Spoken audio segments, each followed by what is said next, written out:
Hello everyone, welcome to yours and my favorite part of the week. That's right, it is your online health psychology course, and I'm here to walk you through the hottest topics in theories, models, and intervention. How do people change behavior? Can they change behavior? What are some issues with these theories, models, and interventions? We will be covering all of that and more today. Beginning with the health belief model, this was developed by Rosenstock in 1966. Who argued there were four central constructs to change someone's behavior that are embedded within this model. You can see the beliefs through the word perception. So beginning, perceived susceptibility, that is an individual's assessment of the risk of getting the condition. Perceived severity, an individual's assessment of the seriousness of the condition and its potential consequences.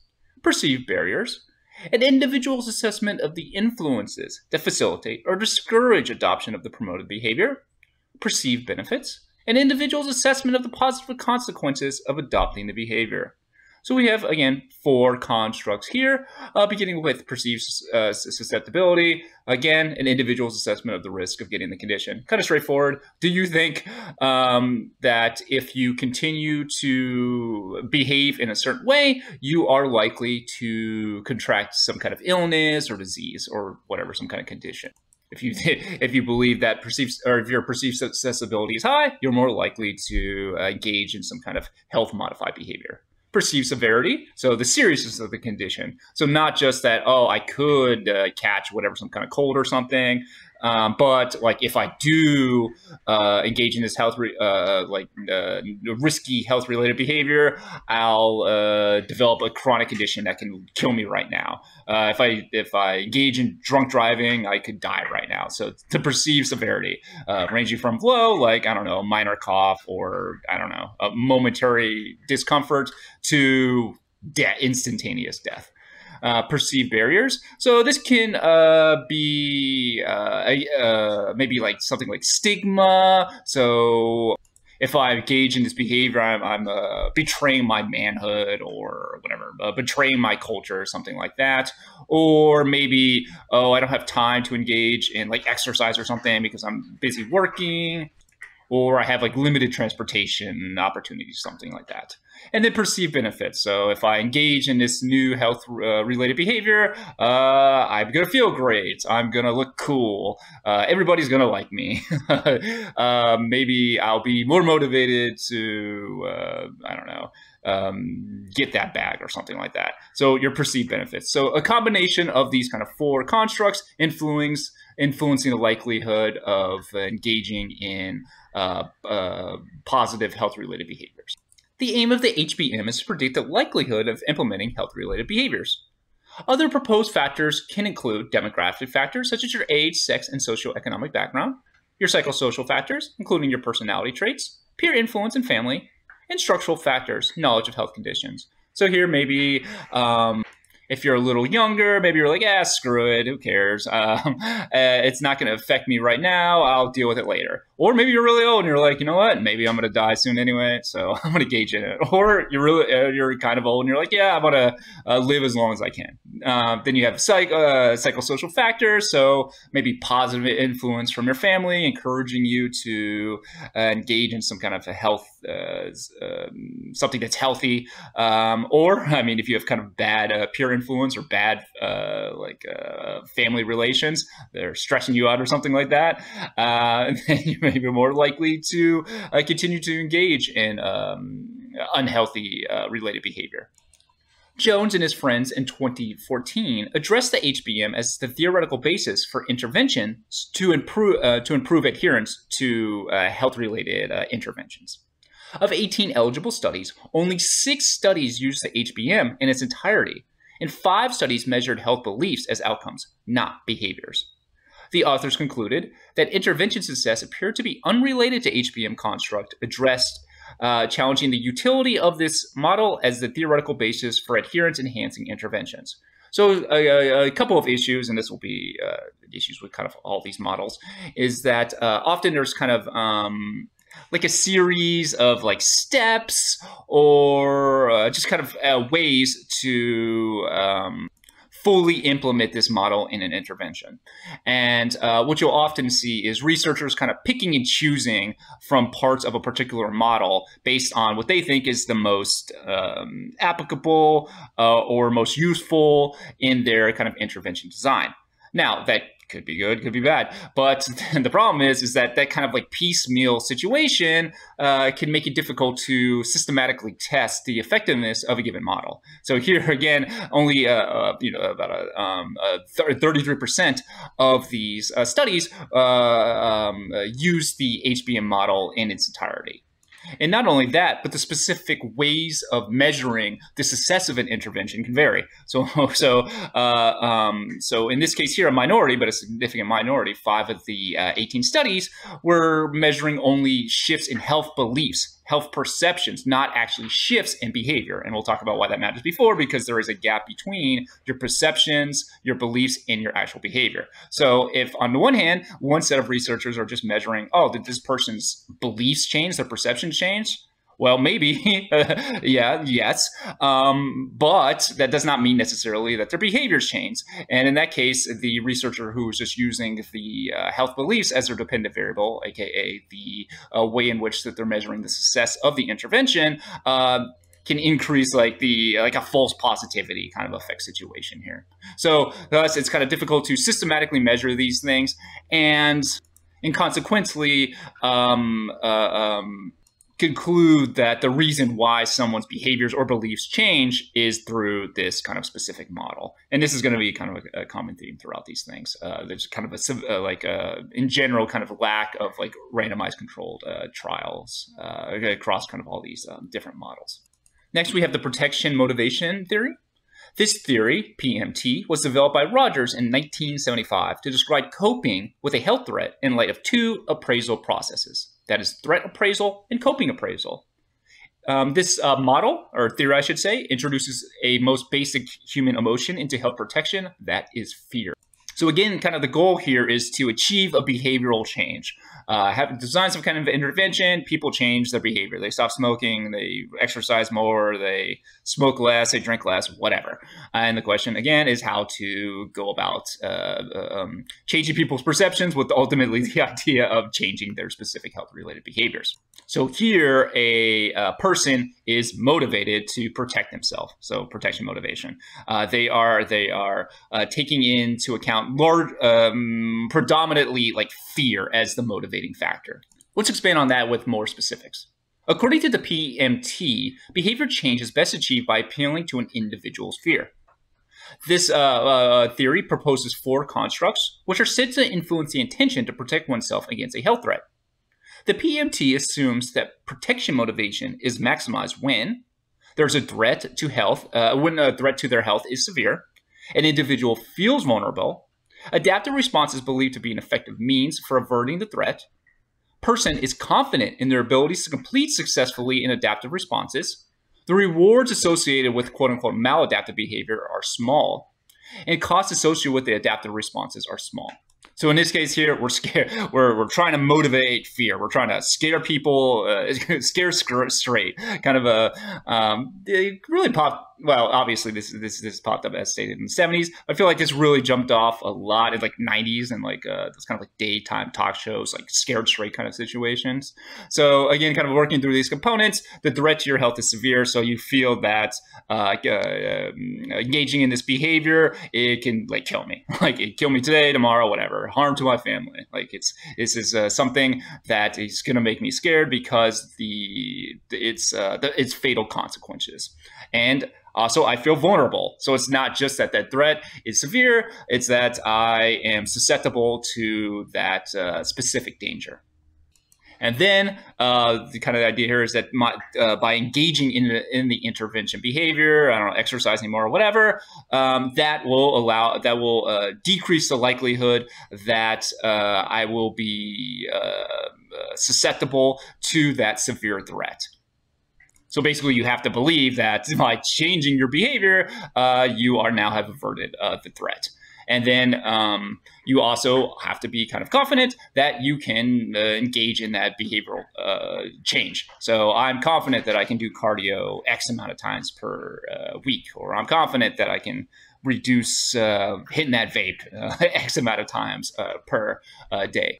And at the same time, you have to believe that engaging in that health modified behavior, the cost of that is small. It's not like super inconvenience to you. It's not going to cause some other health related issue. It's not going to bring shame upon you and your family or whatever, something along those lines. Or I'm taking some kind of drug or whatever, some kind of medication, or engaging in some kind of exercise, and there's like limited side effects, something like that.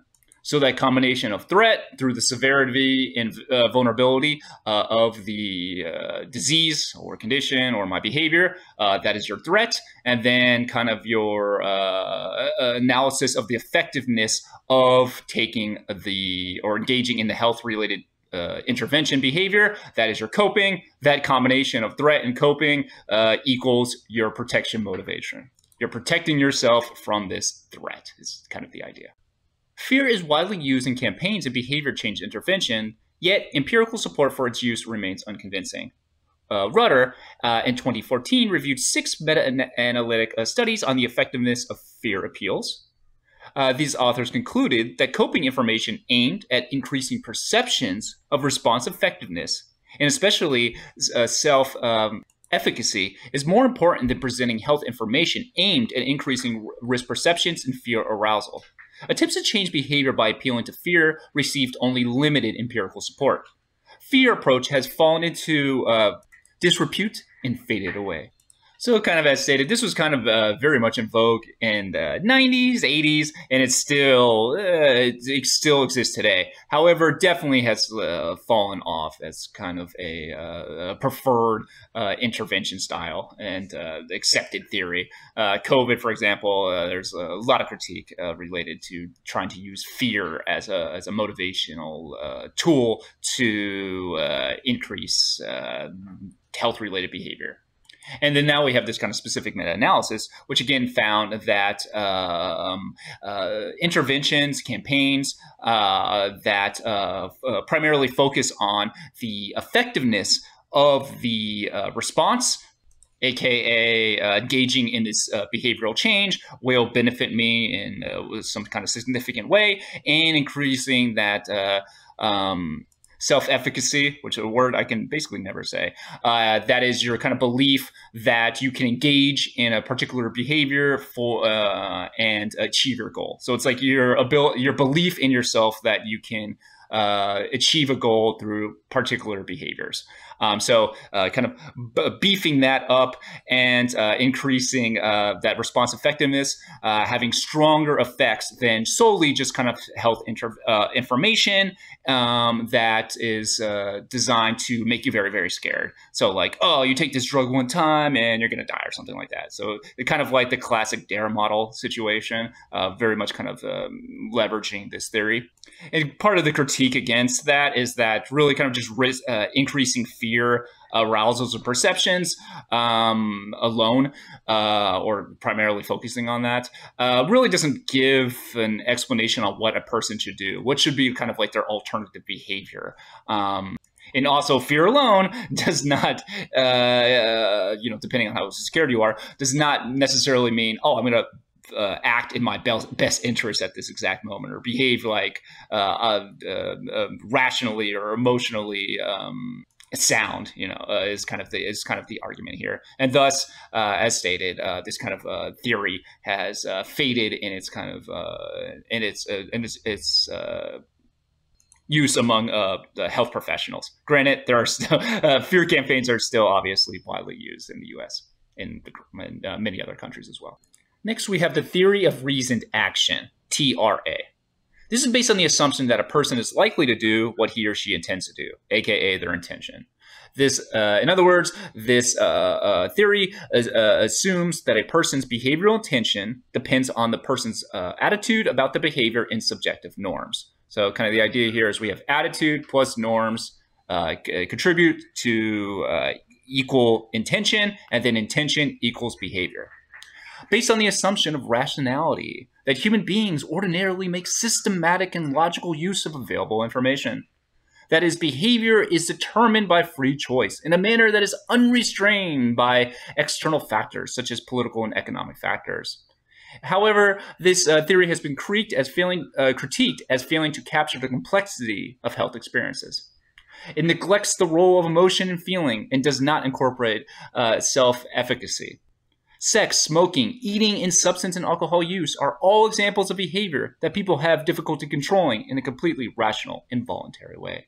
So again, we have norms plus attitude equals intention, and because people assumed in this theory that people are going to do what they intend to do, intention is related to behavior. So we kind of have this kind of a very, almost like a little computer-y kind of situation. People are systematically and logically using the information available to them.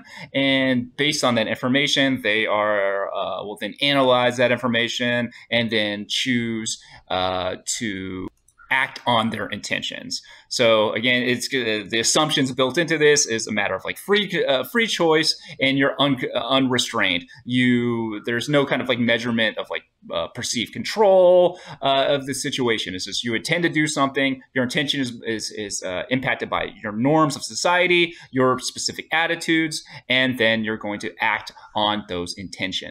However, if the critique being that this model, this theory, neglects the role of emotion and feelings, and kind of that self-efficacy. That is again the belief that your behaviors, that you can engage in behaviors to achieve a goal.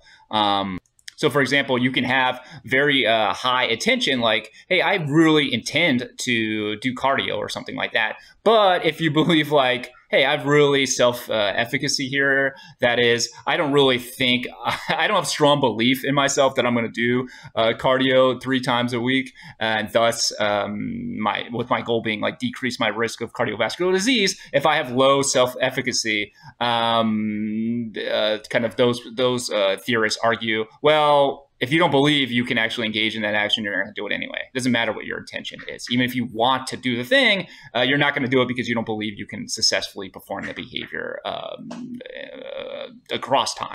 And moreover, humans, breaking news, we have emotions. We are not computers. And the degree to which there is any such thing as like an unemotional or a social rationality, debatable, we know that emotional states impact substance use, eating, drinking, whatever. From like, oh, I'm at a party, I'm having a great time. Let's take some shots to like, oh, I feel like shit. Let's take some shots. So emotions impact these kind of health-related these behaviors that influence health outcomes. And your given health, your mental health at a time, or your physical health at the time, will also impact those behaviors. Ajin. Sorry if you're listening, Asjin. In 1985, added perceived behavioral control to produce the theory of planned behavior. This is one of the most cited theories in the history of psychology. So, Asjin, you frankly deserve more from me because you've done more than I have. Perceived behavioral control refers to one's perception of control over the behavior and reflects the obstacles and successes encountered in past experience with this behavior.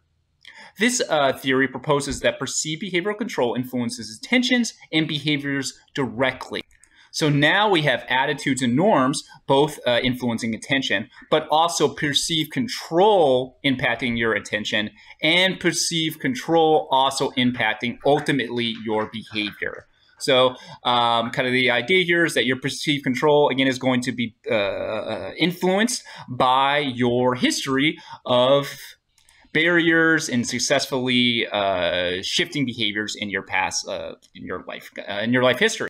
So as stated before in the previous theory, that is the theory of recent action. Critique is the kind of perceived control, one of them. And in this case, now we have added perceived control. So in this case, you have to believe that your your health-related behaviors are going to be impacted by perceived control. So kind of the idea being that you believe that you have ultimately some control of the outcome. If you don't believe that you can control your behaviors, you can control your substance-related behaviors, sexual behaviors. If you believe belief that ultimately you have no control over that, then it doesn't really matter what your intention is, because ultimately, any kind of intervention, there'll be some hardships along the way. And you're like, well, I don't really believe I have any control of this. I have no control of my actions. Ultimately, this behavior is automatic in me. Then it's going to decrease your likelihood of actually changing your behaviors, or even kind of shift your intentions of related to health-related behaviors. Like, for example, if you believe you have no control of smoking cigarettes, well, your intentions are going to be shifted. Maybe I can like reduce like 1 cigarette a day or something like that on like 1 day a week because I literally can't do it. It's a belief. It's directly kind of related to self-efficacy. And kind of thus challenges the idea that people can just freely choose to do whatever they want, because within that assumption is the idea that you have basically complete control of all your behaviors at every single moment of time, which most people do not believe. It's some fluctuation of level of perceived control for different behaviors at different periods of time, given their successes and failures related to those specific behaviors. A systematic review in 2011 of 237 independent prospective studies found that the TPB accounted for only 19% of the variability in health behavior. That is, approximately 80% of health behavior variance is unexplained by the TPB. This is not an exciting amount of success. So to put this briefly, for the stats heads out there and for our non-stats head out here, kind of the idea here is you want your intervention to explain 100% of the variance in health behavior, aka explain 100% of the reason why someone changed their behavior. That, of course, is impossible. In psychology, there are many reasons why people change their behavior, but you want that number to be higher, as high as possible. So kind of this is not exactly correct, but if you're not a stat head to think about this, is basically like 19% of the reason why you decreased smoking was due to this intervention designed theory of planned behavior based intervention. With that, and you want that number to be obviously much higher. So that means that 80% of the reason why you stopped smoking or decreased smoking was not due to this specific intervention. Again, broadly stated, for the real stat heads out there, don't be mad at me. We're working with heuristics here. Some critiques of theory of planned behavior include moral norms, culture, and religion also have a strong influence on behavior, but are missing from the theory of planned behavior. Sinha, in 2007, studied sexual behavior and relationships among Black and minority ethnic teenagers in East London. The researchers collected data from 127 young people, aged between 15 and 18, mainly using focus groups in 3 inner London boroughs. Sexual behavior was mediated by gender, religion, and youth in ways not included in the TPB. So here in this study in 2007, we see that health-related behaviors are influenced by other variables not included in this model. And that is kind of one of many reasons why the theory of planned behavior variance would be relatively low, because the theory has specific environmental factors and components associated with behavioral change that are included in the model. And basically, this study suggests, no, you need to include these other factors in the model. Your model does not measure these factors, and thus why the variance explained is only 19%, aka about 80% of the participants' health behaviors are not explained by your model. So in this case, we have things like religious beliefs associated with a health-related behavior, or a cultural kind of moral norm. So is this a moral action? This is an immoral action. So this can include like a combination of secular and non-secular norms in morality, maybe associated with I don't know, your political ideology, maybe your past history of people who were, I don't know, addicts or something like that. Then also your cultural expectations of what that behavior means. or how common that health-related behavior is. So those kind of big cultural, kind of macro belief systems, understandings of the world impacting health-related behavior, which again is not accounted for in the theory of planned behavior. Next, we have the common sense model, which is kind of a very funny model name. The CSM was developed by Howard Leventhal and his colleagues/friends. In this model, the patient is viewed as a problem solver. They're attempting to make sense of an illness. The key construct within the CSM is the idea of illness representations, or, quote, lay beliefs about illnesses. These representations integrate with normative guidelines that people hold to make sense of their symptoms and guide any coping actions. All right, so with the common sense model, what researchers are trying to do here is outline, understand how people perceive, interpret, and respond to health threats, and kind of process illness-related information. So people, like normal people, have general belief systems related to illness. So we've talked about before, why you get sick, what is sickness, and things like this. Well, at the same time, those kind of quote-unquote individual lay beliefs are interacting with kind of structural medical professionals' understandings and guidelines that society holds. And then they use that combination to understand their symptoms related to their illness or their conditions, and then figure out how to change their behavior in accordance with decreasing, theoretically, those the symptoms. So that's what we're talking about here by coping action. So I have beliefs which tell me or allow me to make sense of whatever it is that's happening to me, and that help me guide me on what the hell to do about this condition or this health-related behavior. The 5 components of illness representations include a person's identity, the believed cause of the illness, the timeline, the consequences, and the controllability/curability of the illness. One systematic review in 2016 examined the use of the CSM to develop interventions for improving adherence to healthcare behaviors, such as medication and dietary/lifestyle behavioral changes, and assessed the intervention effectiveness. 6 of the 9 studies obtained a statistically significant finding of the intervention on improving at least one aspect of adherence. However, the effect sizes tend to be weak to modest, and the scales often lack statistical rigor. So what this intervention is trying to do is improve adherence to healthcare-related behaviors, or behaviors that improve health outcomes. So some combination of medication, dietary changes, and lifestyle changes, exercise, or whatever it is,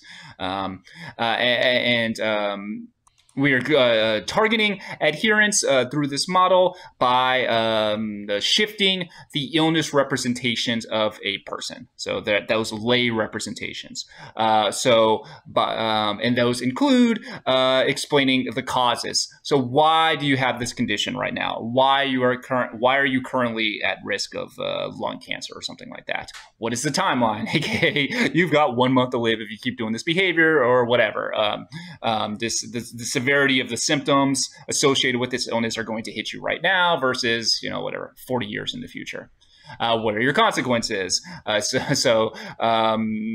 it, I don't know, you have a minor limp, or like you lose a leg, or I don't know, something like that. So for identity, researchers measure this typically through kind of like a binary scale, aka yes or no. And they say, do you believe that this symptom is associated with this illness, aka the illness that they probably have or are at risk of developing. And the idea being that if you can identify symptoms are associated with this specific behavior, you're more likely to change that behavior. So pain, sore throat, nausea, whatever, something along those lines. For cause, the measurements include something like a germ caused my illness, pollution caused my illness, stress has caused my illness, marinating on my, or bed rotting all day caused my illness. And control, kind of straightforward. Generally, the question is some variation of like there's a lot I can do to control these symptoms, something like that. Now, importantly, while these components are kind of argued to be distinct from each other, they're also thought to be interrelated. So they're all kind of impacting each other and then ultimately impacting an illness representation in a person. So there is some evidence for this kind of model working. However, kind of like a lot of these models, the effect sizes generally tends to be weak or modest, aka the variance explained by the model is relatively low. And at times, without getting into the stat weeds here of psychometric properties, the statistical rigor of the scales that are designed are sometimes a little bit weak. Next, we have the Information, Motivation, Behavioral Skills Model. The IMBS, surprisingly enough, focuses on what? Information, motivation, and behavioral skills associated with wellness-related behaviors. So information being like, I know what this medication is. I know what the requirements of taking this medication is. Like I understand, I just have the information. I know when to take it and like why I'm taking it.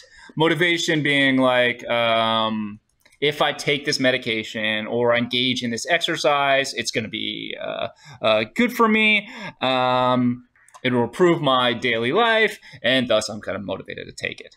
And then your skills is almost kind of like the self-efficacy thing situation is like, I know how to take this medication. I know how to engage in this particular exercise. I'm confident that I can do so. In return, that combination of like, hey, I believe in my skill set, I can do it, I know what to do, and I'm motivated to do it is going to impact my behavior, aka taking the proper amount of medication, engaging in cardio X amount of time per day, and kind of sticking with it through time. Eggers and friends in 2013 tested the IMBS model to assess the hypothesized motivational pathways for the prediction of condom use during last sexual intercourse with around 1,000 students from Cape Town, South Africa. Knowledge of how to use a condom and how STIs are transmitted directly predicted behavior as hypothesized by the IMBS model.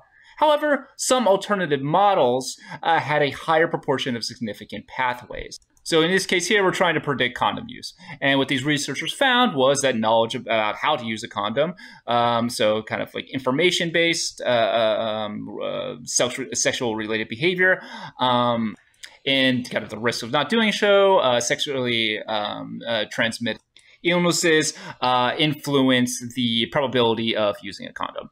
And then basically what the second or the third bullet point is getting into, without getting again into too much into the weeds of structural equation modeling for our stats heads out there, is that although that pathway, this model was significantly associated with again condom use, alternative models had or just broadly stated,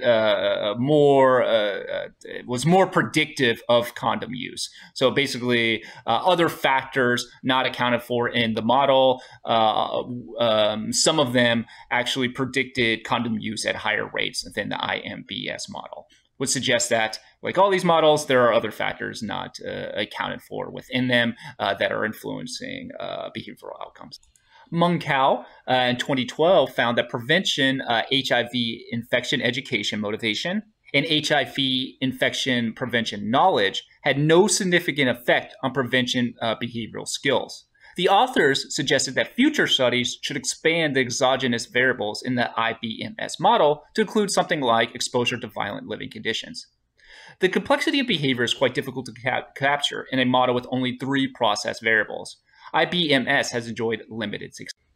And like all these kind of models, it is very difficult to just completely predict behavior based on just 3 simple variables, aka information, motivation, and skills. It takes more than that to predict behavior. In this case here, depending on the population, they were saying, for example, something like neighborhood violence or something like that, increasing the, or impacting, I should say, the likelihood to engage in exercising or taking some kind of medication, or ultimately shifting your behavior to improve health outcomes.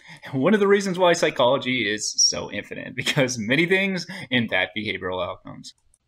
Next, we have the Transtheoretical model, the TTM, otherwise known as the Stages of Change model, was developed by Prochaska and Di Clemente in 1983.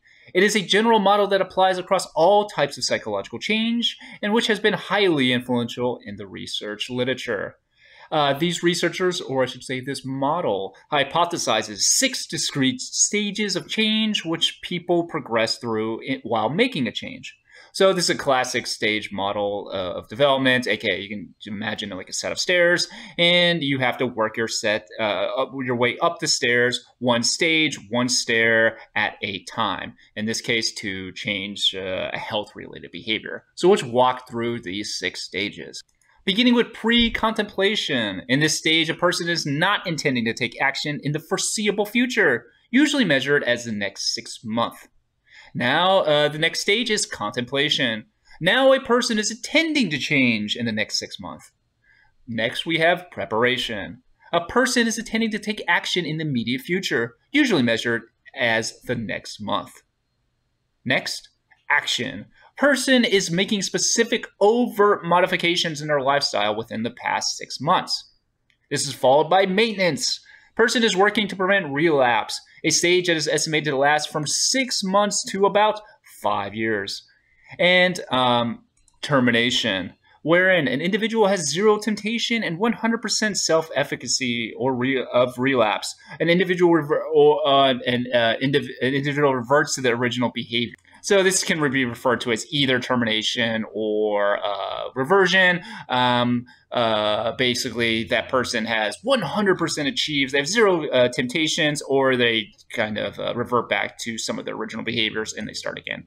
So you can kind of see the stages here, basically going from I'm not making any changes in the next 6 months to like, I could make a change, to I'm going to make a change pretty soon within the next month, to I have now made some changes in my lifestyle. Then it's kind of maintenance, aka just maintaining that change that you made, the lifestyle changes that you made. And then after a certain period of time, kind of the idea here is that you have terminated, you have ended the temptations to engage in some kind of negative health-related behavior, I don't know, vaping or something, or you have reverted, you have relapsed, you are back hitting that vape again. A meta-analysis by Noor and their friends in 2009 indicated that interventions using the stages of change models were relatively effective. Critics have suggested that the model contains arbitrary time periods and that the supportive evidence is meager and inconsistent. So kind of the idea of 1 month, 2 months, 6 months, a year, whatever. They say that there's really kind of no empirical basis for this, and it's kind of arbitrary, and thus kind of at least some aspects of the stages are statistically invalid.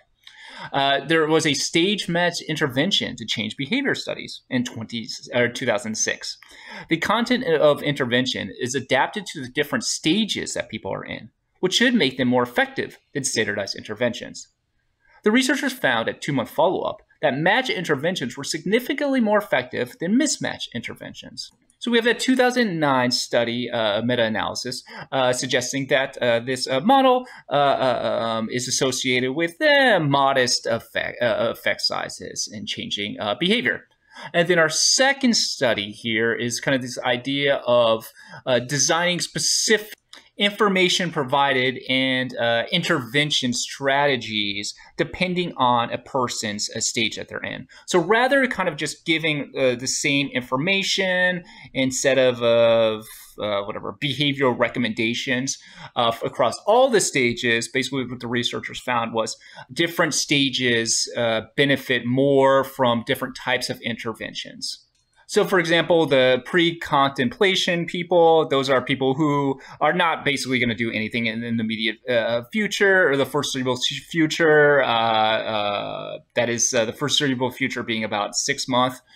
These researchers found that the pre-contemplators benefited most from information that increases their perceived positive outcomes with stopping a behavior. In this case here, they were looking at smoking behavior. So increasing the perceived positive effects of stopping smoking. So basically just giving them reasons to change their behavior is the intervention that the pre-contemplators benefit from the most. And the argument is basically these people at this time, they have no reason to quit. They don't see a reason for it. So information on how to quit, that is increasing maybe their self-efficacy, their belief that they can quit, and information designed to reduce the perceived costs associated with quitting are irrelevant. Basically, they're not ready for it yet. They just need to understand the perceived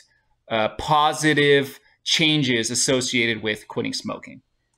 While ex-smokers in the action stage, that is, a person is making changes to their behavior within the last 6 months, the researchers found that they benefited from the most from information that helps increase their self-efficacy, aka I can engage in this behavior, I believe I can engage in this behavior, and engaging in this behavior will allow me to reach my goals, so, aka stopping smoking. So in this case here, this person is engaging in behavior at that time, probably stopping smoking or at least reducing smoking. And during that time, they are going to benefit more from information and interventions that increase their self-efficacy. That is, their belief that they can basically keep engaging in that action. So kind of the idea here is, again, different information provided, tailoring the intervention depending on the stage a person in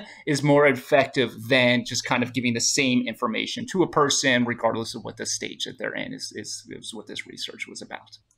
The social cognitive theory of Bandura's 1986 SCT examines the social origins of behaviors in addition to the cognitive thought processes that influence human behavior.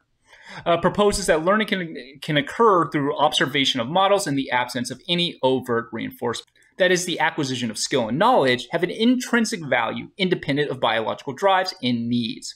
The two key planks of the social cognitive platform are observational learning and self-efficacy. So Bandura, RIP, died relatively recently, I believe like mid-90s, something like that. Or they lived to his mid-90s around that time. This is the classic punching the Bobo doll situation, is what you're taught in general psychology. You watch someone beating the shit out of an inflatable doll, and then the kid is like, oh, I'm going to punch things now or whatever. So you learn by watching someone, even in the absence of direct, overt reinforcement. So in this case here, social cognitive theory applied to health-related behaviors, influencing health behaviors. The kind of two components we have are observational learning and self-efficacy, another kind of a classic component of Bandura. Again, your beliefs that you can, in your ability to engage in behaviors towards whatever your goal is. So your belief in quitting smoking or reducing the urges of smoking, and with the goal being to stop smoking and increasing your lifespan or something like that. Observational learning, Bandura observed that people learn by watching or observing others, reading about what people do, and making general observations of the world. However, learning may or may not be demonstrated in the form of behavior. Bandura in 1994 defined the concept of perceived self-efficacy as people's beliefs about their capabilities to produce design levels of performance that exercise influence over events that affect their lives. Very straightforward. So observational learning actually is straightforward, observing people doing something or reading about people doing something. Now, interestingly, just because you know something or have learned something does not mean that you're going to act on that behavior. Knowing something is not sufficient. Bandura argued to actually engaging in a particular behavior. And then we have that self-efficacy situation wherein it's your beliefs about your capability to perform a behavior to achieve some kind of goal. You have control of your life. You believe that you can engage in an action towards a goal-directed behavior, something along those lines. 4 key sources of self-efficacy, according to Bandura, include performance accomplishments, that is, past experiences of success and failure, aka, I've already done this. Vicarious experience, that is, witnessing other successes and failures, that is, I saw somebody else do it. Verbal persuasion, being told by others that one can or cannot competently perform a particular behavior, that is, you can do it. And emotional arousal, when engaging in a particular behavior in a specific situation. I would love to do it. So in this case here, we have a combination of your past experiences. That is, I have experiences in adhering to a set of medical recommendations, increasing exercises, taking some pills or whatever. I have proof of concept. I've done something like this before, therefore I can do it. I have belief in myself that I can engage in these goal-directed behaviors. Also, I saw someone else do it, so I'm like, oh, my cousin did this, my mom did this, whatever. I know this is possible. This is not some theoretical abstraction. I've seen it happen, boom, proof in front of me. I've learned by observing other people doing it. Verbal persuasion, so this is a person like gassing you up, like, oh, you can definitely do it, whatever, building up your belief in yourself. And then emotional arousal, like, oh, I would love to join a running club or something like that. It would be great. So if you would love to exercise or something like that, love doing cardio, that will increase your belief that you can engage in that behavior because you're literally going to enjoy doing it. Therefore, you're going to be able to sustain that goal-directed behavior that will impact some kind of health outcome, increasing your everyday life, happiness, lifespan, whatever it is your goal is. Self-efficacy concept has been widely applied in studies and interventions. The models of human health behavior, including the PMT, the HBM, and the TPB, include self-efficacy as an important component. Self-efficacy refers to one of the, quote, truths. Believing that we can accomplish what we want to accomplish is, quote, according to Bandura, one of the most important ingredients, perhaps the most important ingredient in the recipe for success. Self-efficacy can be viewed as one of the sources of the human meaning of life. Major human needs related to subjective fulfillment include purpose, value, self-efficacy, and self-worth. So Bandura is arguing here that this is critical for success, not just health-related behaviors, but across like all life. Basically, the idea here is, again, you have to believe in yourself to some certain regard, that you can exercise control over some of the events in your life, and by doing so, they can improve the quality of your life and whatever your family, the world, whatever it is that you're looking to do.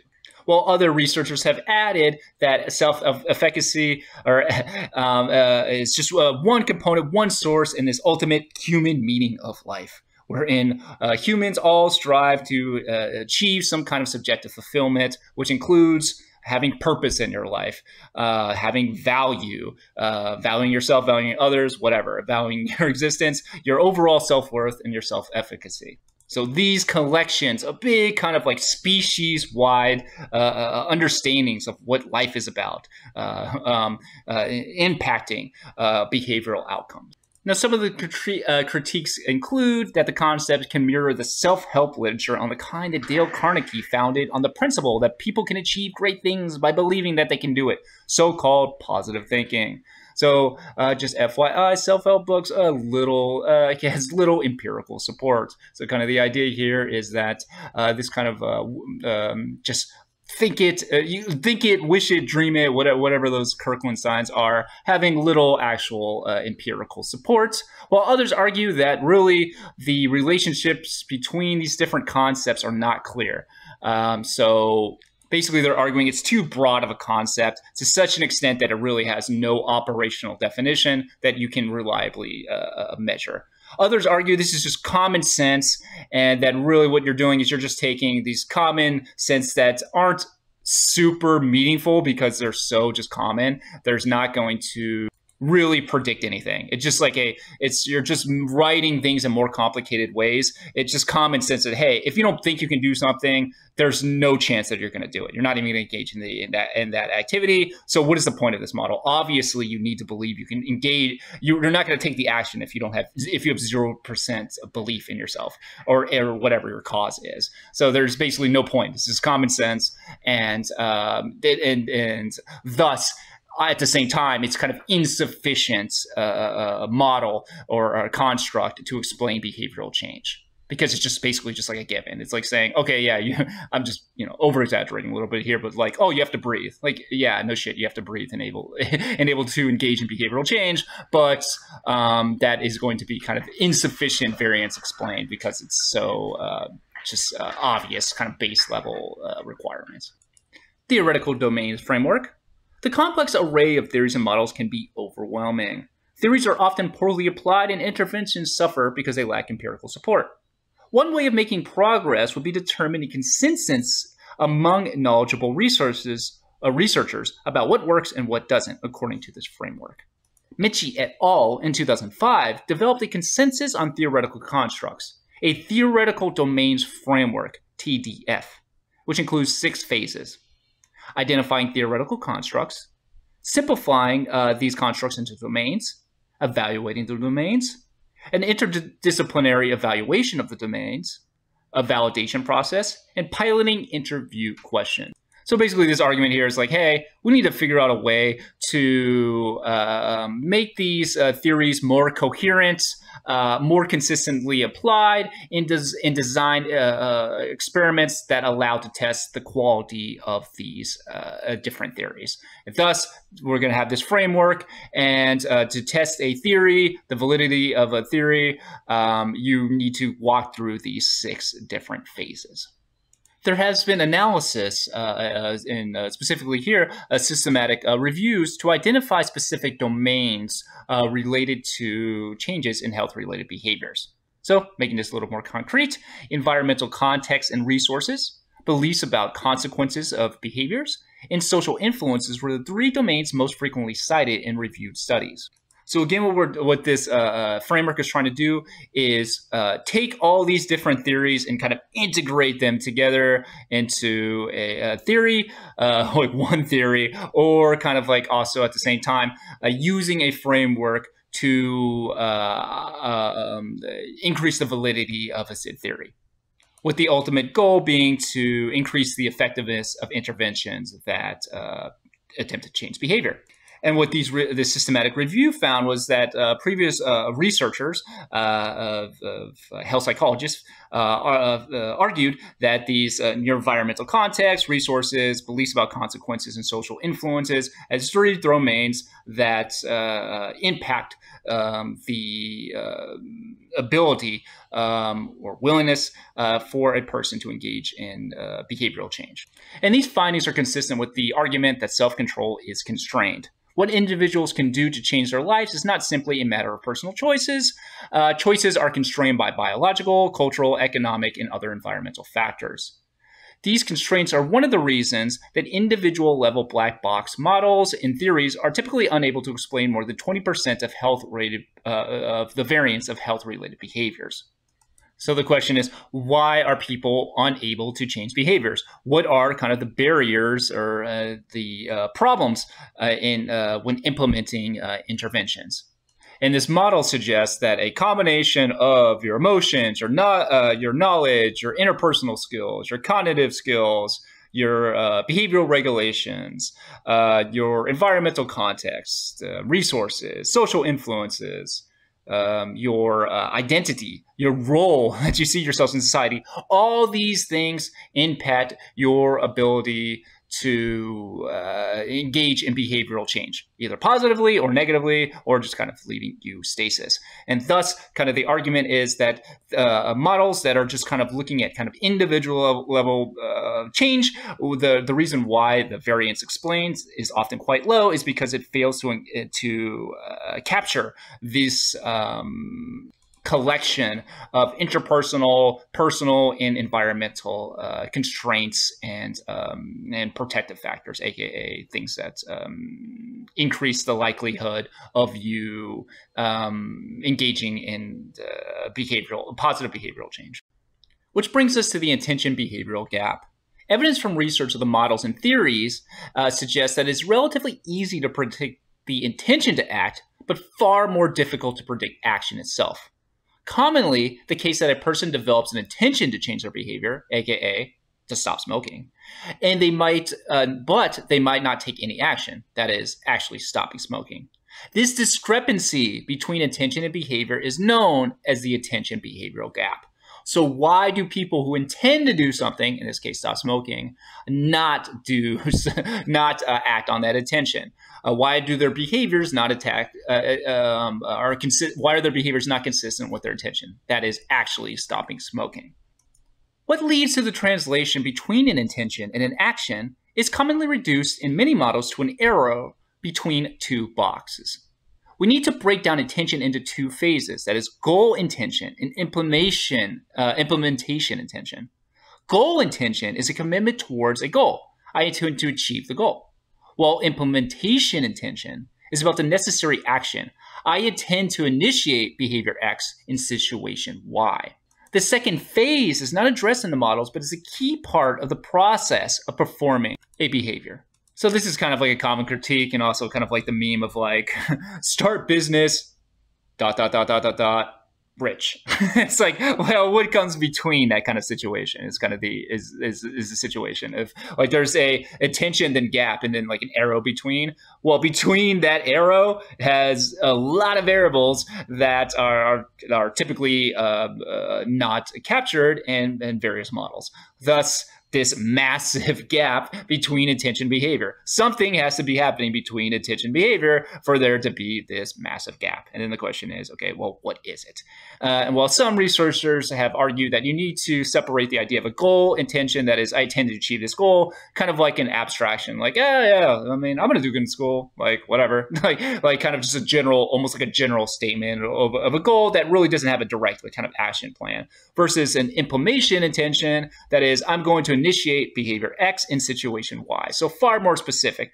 I'm going to decrease smoking while at the bar. I am going to not order 3 desserts while I'm at Applebee's or something along those lines. So much more kind of direct intention in the specific implementation of that behavior. And they argued that this is necessary to engage in that behavior. So basically, the idea of goal intention is not sufficient enough to predict behavior. Is kind of the argument. There's basically a multi-pronged or multiple forms of intention that you have to include in the model, at the very least. Previous research suggests that unhealthy behavior is more common among lower SES groups, contributing to health inequality. One proposed possibility is that the attention-behavioral gap is wider among lower SES groups. Veseljevic et al. In 2016 tested this hypothesis using objective and self-report measures of 3 behaviors, pulling data from 5 studies. The intention behavioral gap, however, did not vary with deprivation for diet, physical activity, or medical adherence in smoking cessation. So again, we're trying to figure out why might unhealthy behaviors be more common in lower class people. And one proposed hypothesis is like, well, maybe the gap between attention and behavior is wider in poorer people. So maybe they have lower levels of intention. Maybe lower class people just don't intend to modify their behaviors for whatever reason. So basically trying to measure the gap between attention and behavior across class is what this 2016 study found. And what the researchers found was that was not the case. They did not find evidence between a greater attention gap between lower SES, lower class people, and higher class people, suggesting that no, the issue is actually not intention. That's the problem here. So again, if models predominantly are relying on attention and then, who knows, then behavior change, well, then that model is going to be insufficient in explaining why lower SES groups have lower health inequalities, because this research suggests that there is no difference in attention between different classes. However, what the researchers found and argued was that the results suggested a larger gap between perceived control over behavior and behavior in the more at-risk groups, the lower class, lower SES groups. This could reflect choices are especially constrained economically and environmentally among lower SES groups, regardless of the good intentions to change towards healthier behaviors. So what the researchers did find, however, is that perceived control over their life was lower among these lower class people, which a researcher interpreted as maybe because they literally do have less control of their lives.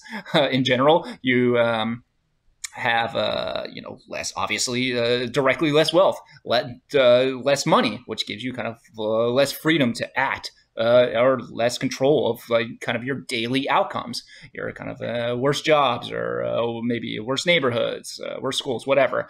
But ultimately, you have very little kind of direct control in changing those circumstances on an individual level. So thus, that could be maybe reflected in this kind of decreased sense of control. So it's not really the intention that's the issue here, but rather possibly this idea of lower levels of perceived control among lower SES groups.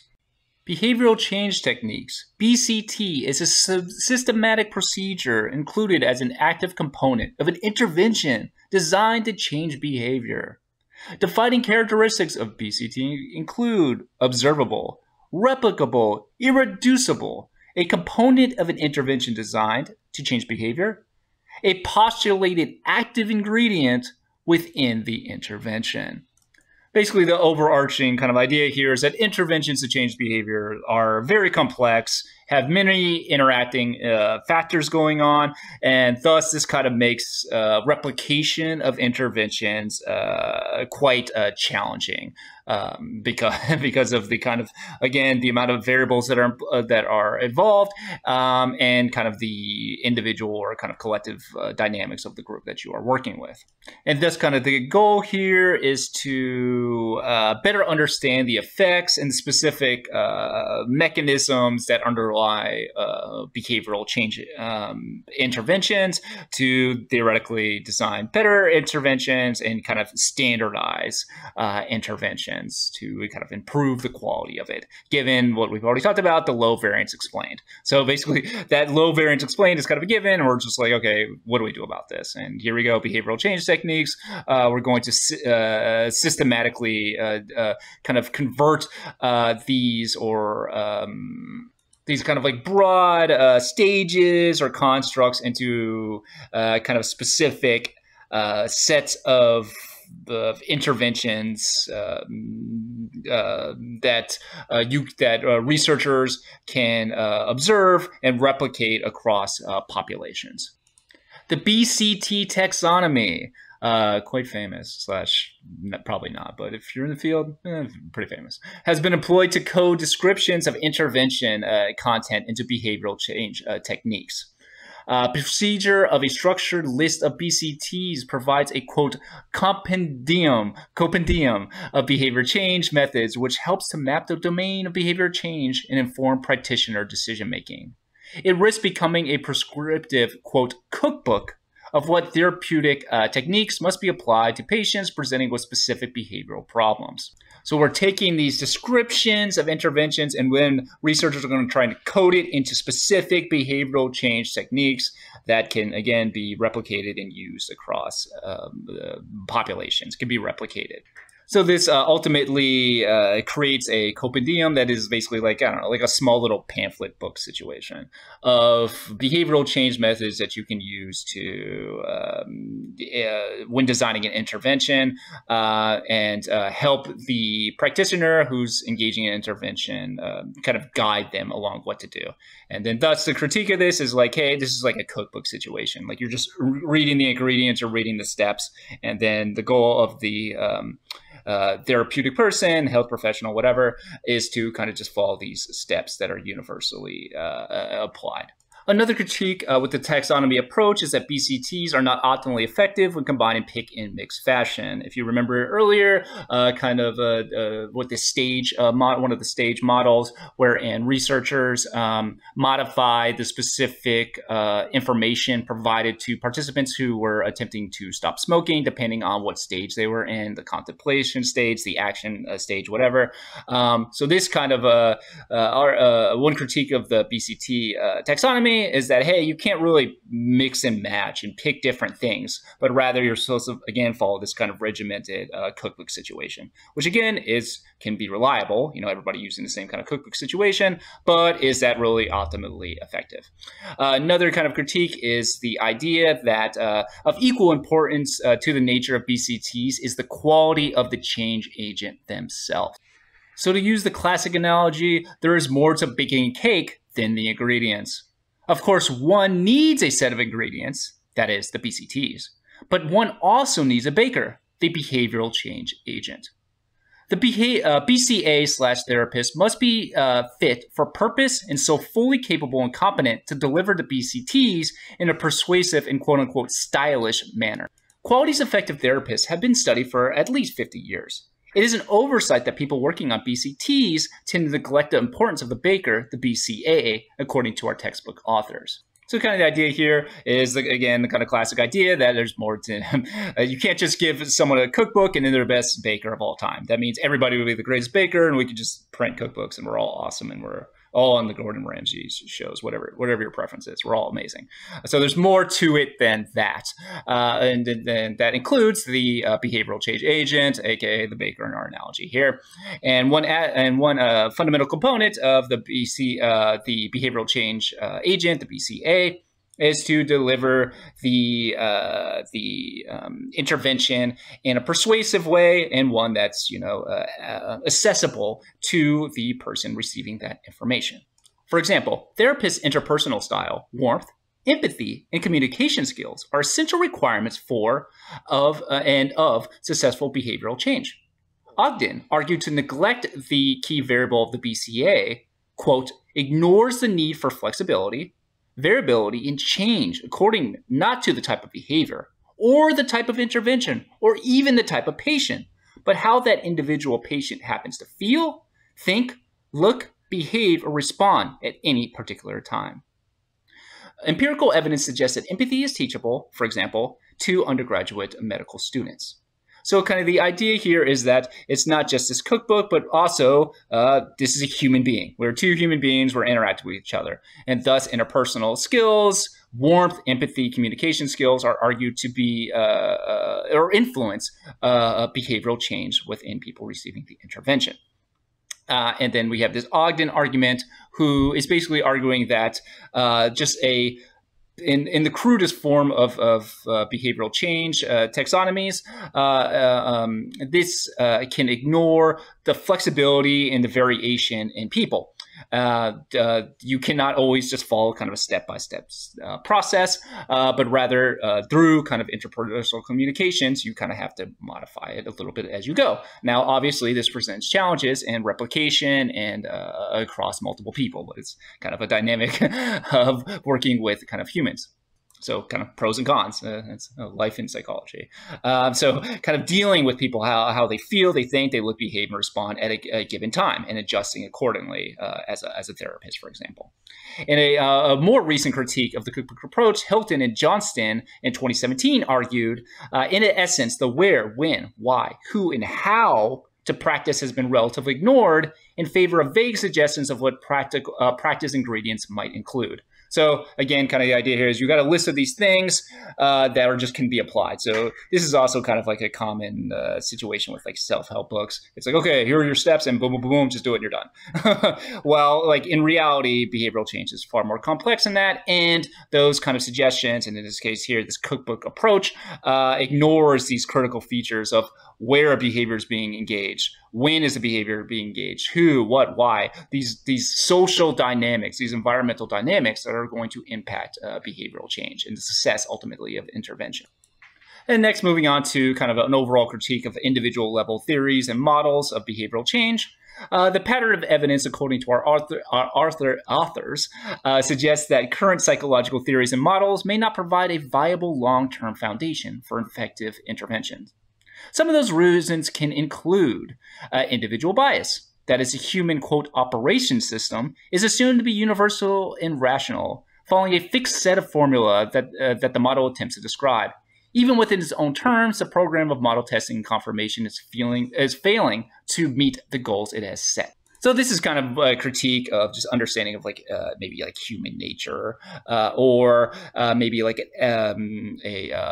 maybe like an ethnocentric bias, kind of this idea that research that you are engaging in, maybe just in the US, just make an example here, and classically of just kind of white suburban people, and using those results as this universal understanding of humans as treating and kind of like imagining humans as this computer operating system that you have identified within your particular sample. So you basically found this universal cognitive process, this fixed formula that you can use, that you can apply across all scenarios, across all time, is kind of the idea. It's kind of the critique here. Other critiques include a lack of ecological validity and questionable statistical methods. Thousands of published studies have used null hypothesis testing with small samples of college students or patients. Idea that research findings should generalize to real-world settings is ecologically valid, is kind of the definition of ecological validity. The power, ecological validity, and generalizability of these studies is questionable. Rarely alternative approaches to theory testing utilize, for example, Bayesian statistics and power analysis to assess the importance of the effects rather than their statistical significance. So without getting into the weeds of statistics here for our stats nerds, kind of the idea here is that null hypothesis testing, aka the types of statistics that psychology, or all really, most science use, has strengths and limitations. It is not a universal understanding of statistics. In other alternative views of statistics, you don't need to know this, Bayesian for our stats nerds out there, can be utilized. So null hypothesis testing has strengths, has weaknesses, but stats are basically just ultimately models to try to measure population level change. We can't measure every variable, every person in the world. We have to collect samples and attempt to use that sample to draw conclusions about the global population, and there are different ways to do this. Null hypothesis, that is p is less than 0.05, is the way that is traditionally done, and there are strengths and limits to this. Also, kind of the idea of samples, again, being largely college students, can decrease the generalizability, aka the results that I find, is that applicable to other populations. Then the idea of ecological validity, a lot of these interventions are done, are in like very controlled settings, for example. And then the question is, okay, yes, an intervention can be done in very, very specific circumstances, but take that person out of the lab, put them in kind of the real world. How does that intervention work then? And often it doesn't. So kind of the idea is, how can we increase ecological valid interventions and studies? Taking what's found in a laboratory, very controlled environment into the real world. Now, the real world interventions are much more messier because there's a lot of variables going on, and there's a lot more control in a lab setting. But the question is these results, how generalizable are they outside of the laboratory setting? Also, I'll note there's something called the publication bias, wherein researchers in general, if you're going to try and publish your research, if your results are not significant, that is, for example, p is greater than 0.05, in general, historically speaking, those journals, academic journals, do not publish those results. So what happens is there are literally millions of studies that never get published that had non-significant findings. So you get this positivity bias wherein only significant results are published. So maybe intervention A, the only research you see published are ones that are significant, because journals don't want non-significant results. It's meaningless. Like, who cares that you didn't find anything? Show me the real results. I want progress. I want significant findings. Now, as a result of that, through time, you just get all the research studies that found nothing, no results, just get, it's called the desk drawer problem is another term. Basically, it gets thrown in the desk drawer to never be seen again, and thus kind of the pool of what we actually see is not the full picture of the research conducted within a particular area. Also, we have the neglect of culture, religion, and gender. This is neglected by most socio-cognitive models, which are, kind of this idea of your own self-efficacy, or, but there are other models, but whatever. But so kind of these larger kind of environmental factors that are going to impact behavioral change, understandings of illnesses, your health belief systems, etc. Models aim at universal application that is argued by many scholars as unachievable. So kind of a universal human thing, which I talked about in previous chapters of this kind of an idea of traditionally general psychology, that like, boom, this is the universal human cognition, brain, whatever. And these other variables, culture, religion, gender, politics, economics, all they're doing is interfering with the true natural brain. And kind of the argument is there's no such thing. It's a pure abstraction. No one is unaffected by these other factors. Therefore, there's basically it has low that the application of that construct is basically meaningless because no brain exists in like a vacuum of goo that you flow in. We're not in Futurama. That's kind of the argument here. Another common critique is the neglect of motivation in social cognitive models, aka they do not adequately address the motivational issues about risky behaviors. Willing, in 2008, questioned the assumption that lies behind much of the health and sex education. Quote, that psychological health is commensurate with maintaining physical safety, and that risking one's health and physical safety is necessarily a sign of psychopathology. On the basis of current evidence, the textbook authors argue, grand theories claiming universal application are lacking strong, consistent empirical support. So kind of the argument here is that motivation has to be measured because behaviors can be performed for different reasons. And in some contexts, that behavior could represent some kind of disorder, but in another context, it may not represent a disorder. It might represent like a coherent worldview that makes sense. So kind of that Willing quote here is basically the argument that health and just behavior in any way, just broadly stated, is associated with just like maintaining physical safety at all costs, never risking your physical safety, your health for anything. And doing so is a sign of a disorder or something outside the lines that needs to be corrected is incorrect. There is a reason why sometimes people are willing to risk personal safety. Now, obviously, some of those reasons are bad reasons, but other times they're good reasons, like whatever, some liberation reasons or something like that, where people are willing to sacrifice for some greater good that they may themselves never see. So is that a sign of a psychopathology? This author argues, no, it's not, because there's an underlining motivation connected to a particular theoretical worldview or something along those lines. So to reduce that to psychopathology is almost in a way kind of erasing the social agency of that person or that collective group, whatever it is.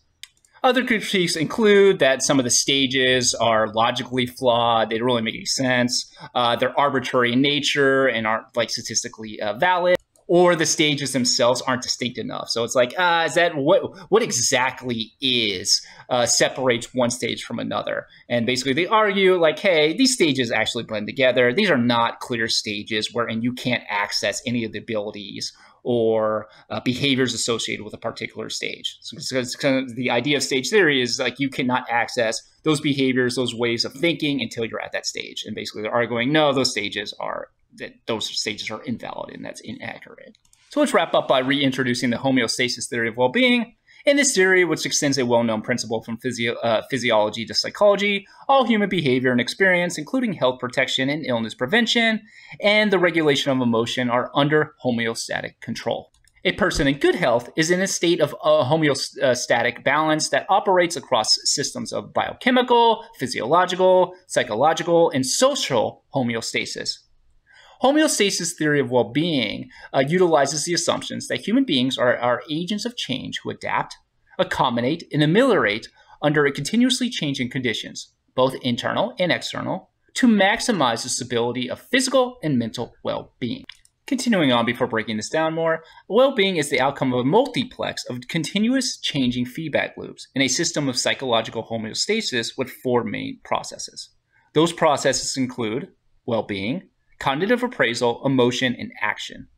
In prevention and treatment of clinical conditions, individuals can help themselves and be helped by external aids to monitor and maintain physiological variables using behavioral forms of homeostasis. In diabetes, metabolic syndrome, hypertension, thyroid problems, skin disorders, or obesity. So kind of our big fundamental components here is that humans are able to adapt and are biologically, genetically, quote unquote, naturally, whatever that means, are adaptive species. And again, adaptation does not necessarily mean good. It just means you are shaped by your environment. You are on a biological neurological and behavioral level shaped by your environment, and you act accordingly. You are adapting to your circumstances. And those circumstances, of course, include many, many variables that are quite difficult in accumulation and basically impossible to measure completely. Ultimately, kind of the argument is that we are kind of looking for some kind of stability in our physical and our mental well-being. So kind of the idea of homeostasis. So you're like at a certain set point, you can fluctuate above or below it, but you're going back ultimately to that set point, that homeostasis. And in this case here, taking that physiological homeostasis of like blood pressure, your temperature, and then applying it to psychology and our kind of social world. And the four components of psychological homeostasis being your cognitive appraisal, so your cognition, so how you're evaluating yourself, your others, the world around you, very, very broad. Your emotions, your behavior, your actions, so behaviors that you're performing, the actions of other people, and then kind of a general sense of well-being. Now, of course, sometimes our physiological homeostasis can be altered in such a way that is negative. So, for example, diabetes, like your blood sugar be too high, low, different levels of production of insulin, hypertension, basically different levels of inflammatory markers, plaques, and arteries, clogging them up, or, stuff like that. And kind of the idea is that for those kind of physiological variables, you can use external aids to monitor and maintain homeostasis. So maybe like heart monitor or kind of the diabetes tests, taking shots depending on what type 1 diabetes, something along those lines. So kind of an external aid to maintain physiological homeostasis. And thus kind of the similar argument, the idea here is for psychological homeostasis, you have these quote unquote individual kind of monitoring situations, your individual like emotions, cognitive appraisals, but also the external aids from other people. Which brings us to social homeostasis, which occurs in supportive actions by other humans, requested or volunteered, provides another way to support and protect an individual's well-being. So basically, these social support, something along those lines, from your family, from your friends, from your community, from your culture, economic, political, world systems, the historical area you live in, whatever. These things, these external aids, allowing you to maintain kind of a stable well-being. And depending on, without getting too deep in this theory, some researchers argue that you can kind of increase your set point. That is your homeostasis well-being set point, presumably within some kind of limit. But ultimately, kind of the idea here is that the external aids that you can use to monitor diabetes, heart disease, or something along those lines, a similar construct can be applied to social homeostasis. Again, social support to protect another person's well-being. And conversely, a social environment that is quite adverse can kind of negatively impact your social homeostasis, your overall well-being, because the actions of other people are going to impact you. Kind of straightforward here. So well-being consisting of kind of like roughly stated, a little abstract, kind of positive adaptations, pro-social adaptations, wherein you're adapting to an environment that is enriching or something along those lines. So your adaptation is associated with like positive outcomes. We've talked about like prenatal development and kind of the lack of maybe malnutrition during prenatal development and a fetus literally adapting to that environment. So that's an adaptation, wherein a negative adaptation. Now that that child, if it's able to be delivered, will be more likely to develop chronic issues or something like that. So kind of a similar construct here, kind of creating conditions that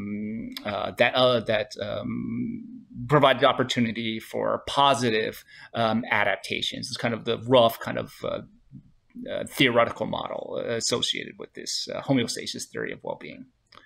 All right, everyone. With that said, thank you so much for listening, and I hope you have a great week.